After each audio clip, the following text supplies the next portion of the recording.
Hi friends, welcome to our channel friends. ఇవాల్టి వీడియోస్లో మీ voter ID card యాక్టివ్గా ఉందా, డిలీట్ అయిందా అనేది ఎలా చెక్ చేసుకోవాలో మనం ఇప్పుడు ఈ వీడియోలనైతే తెలుసుకుందాము. మీరు ఈ వీడియోని ఎక్కడ స్కిప్ చేయకున్నట్ల చివరి వరకు చూడండి ఫ్రెండ్స్. అప్పుడైతే నేను చెప్పేది మీకు అర్థమవుతుంది. అలాగే వీడియో నచ్చితే ఒక లైక్ చేసి ఇంతవరకు మన ఛానల్ సబ్స్క్రైబ్ చేయని వాళ్ళు వెంటనే సబ్స్క్రైబ్ అయితే చేయండి ఫ్రెండ్స్. మీకు ఈ వెబ్సైట్ లింకు కింద వీడియో డిస్క్రిప్షన్ బాక్స్లో లింక్ అయితే ఇచ్చినాను. ఆ లింక్ పైన క్లిక్ చేస్తే పేజీ అనేది ఇలా ఓపెన్ అవుతుంది. తర్వాత ఇలా స్క్రోల్ చేసుకుంటారండి ఫ్రెండ్స్. వచ్చిన తర్వాత ఇక్కడ క్లిక్ హియర్ అని కనిపిస్తుంది కదా, దీనిపైన క్లిక్ చేయండి. క్లిక్ చేయగానే మనకి ఇలా పేజీ అనేది ఓపెన్ కావడం అయితే జరుగుతుంది. చూడండి ఫ్రెండ్. తర్వాత ఇక్కడ సెర్చ్ బై ఎపిక్ నెంబర్ అని ఉంది కదా, దీనిపైన క్లిక్ చేయండి.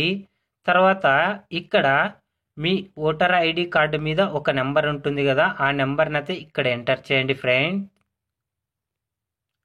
తర్వాత ఇక్కడ స్టేట్ని అయితే సెలెక్ట్ చేయండి.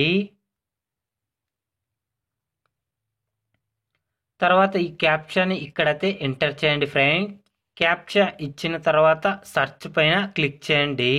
క్లిక్ చేయగానే ఇక్కడైతే చూడండి ఫ్రెండ్స్, ఇక్కడ ఈపిక్ నెంబరు, నేము, ఏజు, ఇక్కడ వాళ్ళ ఫాదర్ నేము, స్టేటు, డిస్టిక్, అసెంబ్లీ మొత్తం డీటెయిల్స్ అనేది చూపించడం అయితే జరుగుతుంది. ఈ ఓటర్ ఐడి కార్డ్ అనేది యాక్టివ్గా ఉండడం అయితే జరిగింది. ఇలా మీ నేమ్ కూడా చూపిస్తే గనక మీకు కూడా ఓటర్ ఐడి కార్డు యాక్టివ్గా ఉండడం అయితే జరుగుతుంది. ఒకవేళ ఇక్కడ ఓటర్ ఐడి దగ్గర మీ డీటెయిల్స్ చూపించకుంటే మీ ఓటర్ కార్డ్ అనేది డిలీట్ చేయడం అయితే జరిగింటుంది ఫ్రెండ్స్. ఈ విధంగా మీ ఓటర్ ఐడి కార్డు యాక్టివ్గా ఉందా, డిలీట్ అయిందా అనేది ఈజీగా మీ మొబైల్లోనే చెక్ చేసుకోండి ఫ్రెండ్స్.